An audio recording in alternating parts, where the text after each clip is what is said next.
What's up, brownies, and welcome to the first episode in the new series that I've started titled Selective Smoke. And so, what this is going to be about is how, when things happen in pop culture that directly affect Black people, especially if it's Black women, we are so inconsistent in the way that we act and react that it is going to make it harder for society at large to know how to respect and when to protect us because we don't respect and protect each other.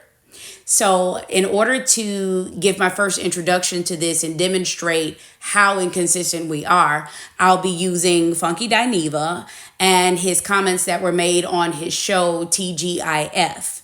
If you recall, a few months ago, he was dragged for his comments about Chloe Bailey.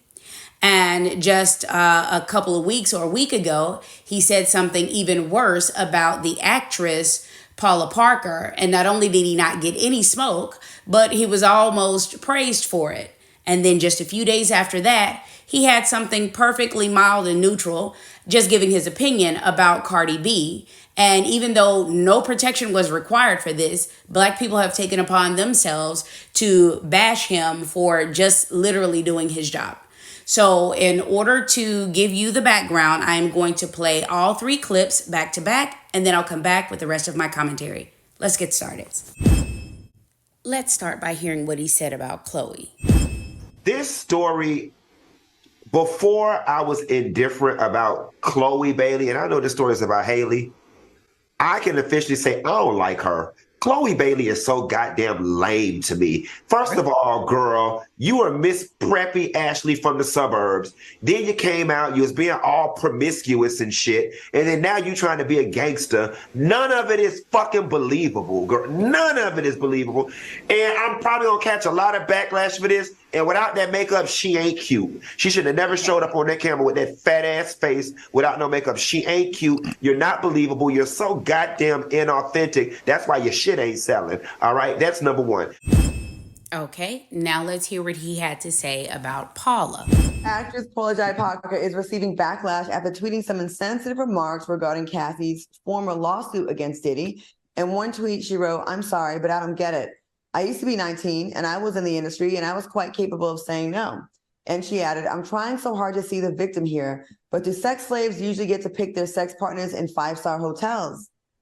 Do you think Paula was out of line for those tweets?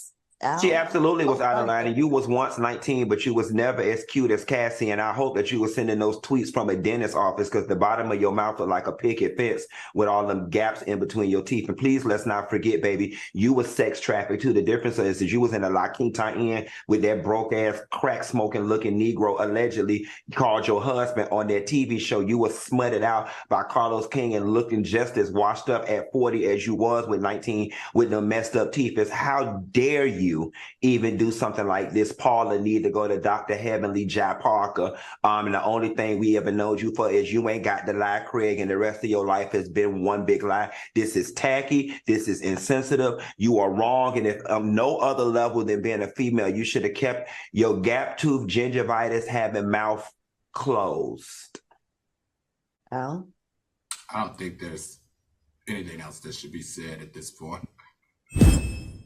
Now let's hear what he had to say about Cardi. All right, Cardi B and Patti LaBelle announced their latest collaboration just in time for Thanksgiving. The two superstars came together to launch a campaign for whip shots in Patty's Good Life brand. Patty's pies with Cardi B's vodka-infused whipped cream are said to be the perfect treat this Thanksgiving. I think this is a great idea. I love those two together. I don't like it one bit. Of course, I think it's smart. I think, it'll send a whole bunch of fans Patty's way. I don't know if Patty's people are going to necessarily go Cardi's way. I just don't like it because I feel like if I stood in front of Cardi B right now and said, "I must have rehearsed my lines," she wouldn't know the next part. 1,000 times. And see, you even know it, right? You know what I'm saying? Like, you even know it. I just feel like Cardi, I honestly, and I may be wrong, I don't know that lady. I just feel like Cardi B don't know a damn thing about no damn Patti LaBelle. And it just, I don't know. I just would have felt better had it been Jasmine Sullivan or somebody who really understood being in the presence of who they were in the presence of. I don't know. And maybe it's just me being a hater right now. I don't know, but this just made me a little uncomfortable. Now, before we do the breakdown one by one, I want to start by saying a couple of things. The first thing is that a lot of people's claims that all Funky Dineva does is bash black women and he hates black women is just simply not true. I've watched his content for over a decade and I can tell you that he will literally drag anyone. His personality is to be the wild card and to say things that are outlandish, that will either really offend you or really amuse you, but either way, it engages you. And that is essentially not only why he was hired by Fox Soul, but more specifically, why he was not fired.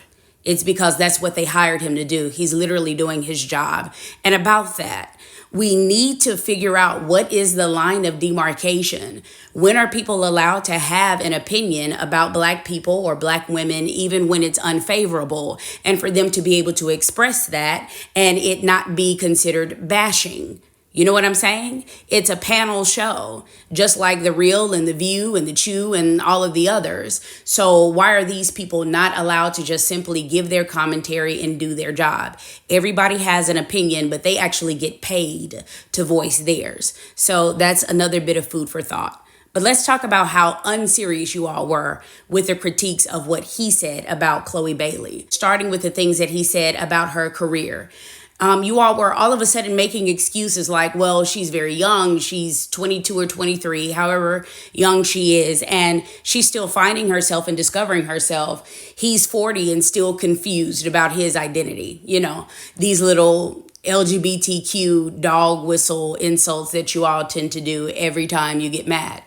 The unseriousness comes into play when we consider the fact that you all, black women specifically, dragged Chloe for the exact same things.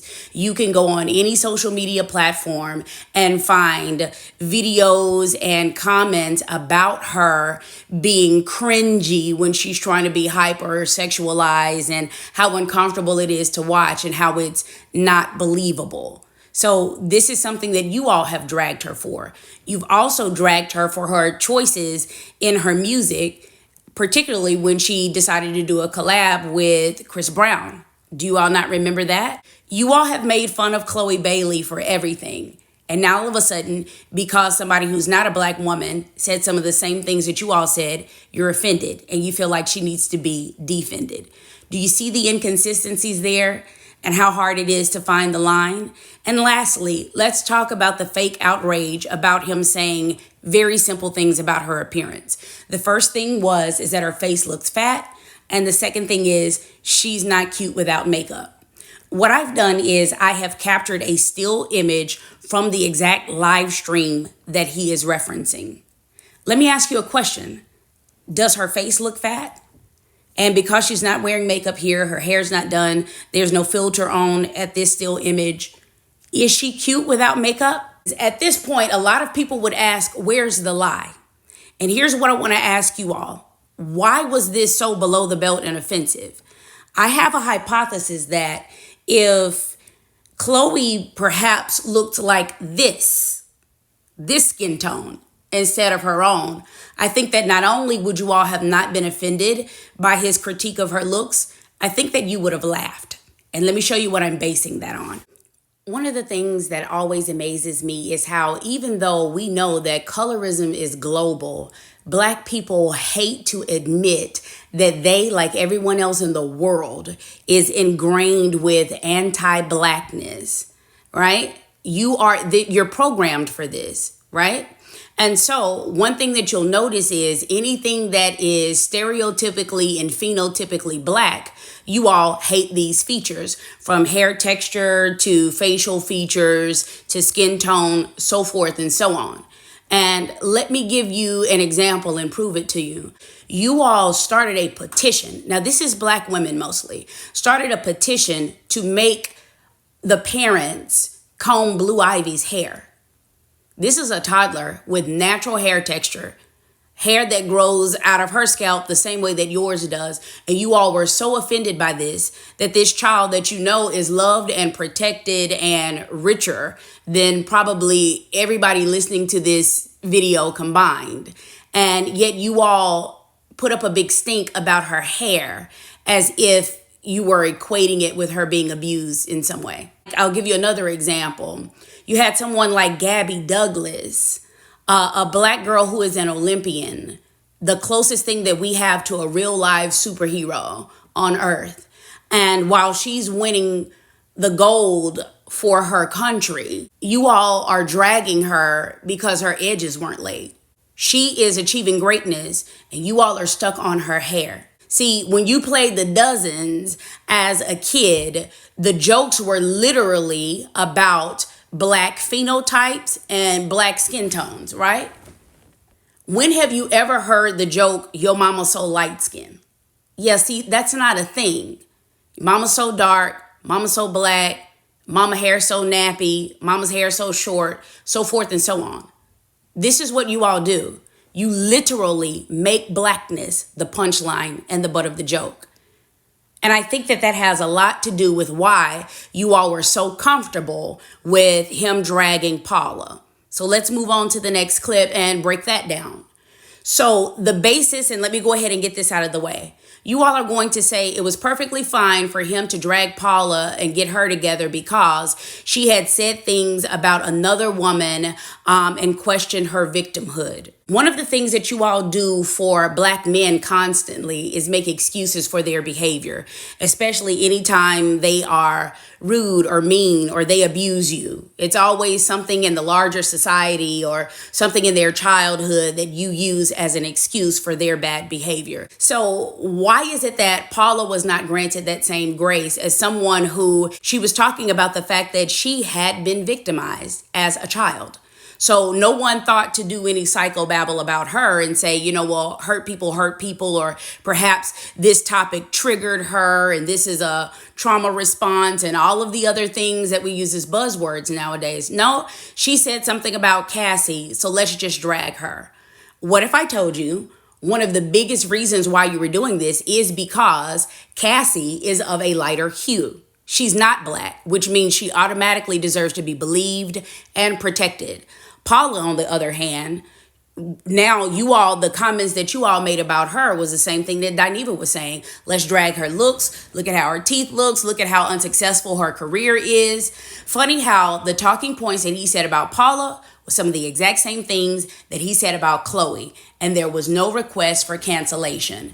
In fact, you all were so outraged by what Paula had to say about Cassie that while you were dragging her for the filth, you all but ignored or didn't have nearly as much smoke for the numerous men who came out and said the exact same thing, basically just saying this was all a money grab and she was complicit in the behavior. See, in a lot of ways, what they said was much worse, right? They completely dehumanized her. In fact, Diddy is the culprit behind all of this, and I don't even recall you all dragging Diddy as badly as you drag Paula in a lot of ways. But we do it all the time, and the harsh truth is this is actually the downfall of the black community. Coddling black men, not holding them accountable, giving more critique to black women than men because our men are not leaders in our community. Look at how long you all have made excuses for Kanye and let him get away with complete murder, and you still continue to support him. Fresh and Fit got on their podcast and cosplayed as Klansmen and put dreadlock wigs on and made monkey noises, making fun of black people. And when they got demonetized on YouTube, not only did they go over to their Patreon and continue to teach black men how to be pimps, but then also you're supporting them financially and their numbers and followers and supporters continue to go up. Meanwhile, I can't beg people to follow me as a truth teller and as somebody who's actually making thought-provoking content. Representation matters, and you all should amplify better voices for our community. It's free to subscribe. So let's move on to the last clip. Cardi B. It's amazing how nothing about that statement needed to be defended, and yet and still it was numerous black people who came out defending Cardi B from Funky Dineva. Once again, I want you to draw that direct parallel between Cassie and Cardi B. These are both Latina women or Hispanic women, but also this is what he was trying to say. See, Cassie, just like Cardi, just like Erica Mena, and the list goes on and on. These women get to come into our communities and you all support them and you give them a platform and you pedestalize them. And as soon as they get what they want out of the community, don't be surprised if they start making disparaging remarks about you all. Remember, I believe in Bodak Yellow, Cardi was bragging about how she just got another check from Mona Scott. See, Mona Scott Young and Carlos King, just like they're guilty of putting these women on these platforms, you all do the same thing by supporting them in their careers. People always come over here when it's time to sell something or when it's time to make money off of us, and they don't even know anything about the culture or respect the culture. What would have been wrong with, for example, Cardi getting an actual black singer who is definitely familiar with Patti LaBelle and her work and would give her the respect and reverence that she deserves as a legend in the game, right? I would say, for instance, Kelly Rowland. Remember, Nelly and Kelly came out with that song Dilemma years ago. It was a smash hit, and in the video, Patti played her mom. How cute would it have been if she brought Kelly aboard to get that coin and for them to play off the whole dilemma thing? I have a dilemma. I have the whipped cream, but I didn't make the desserts. Well, I have the desserts, but I don't have the topping. So the mom goes to the daughter's house and they give each other what they need, thereby solving the dilemma. Because as he stated, Patti pies, you remember, she had already gone viral years ago, sold out in every Walmart store. There was a frenzy for that. So Cardi is going to benefit from this way more than Patti would. What's wrong with what he said?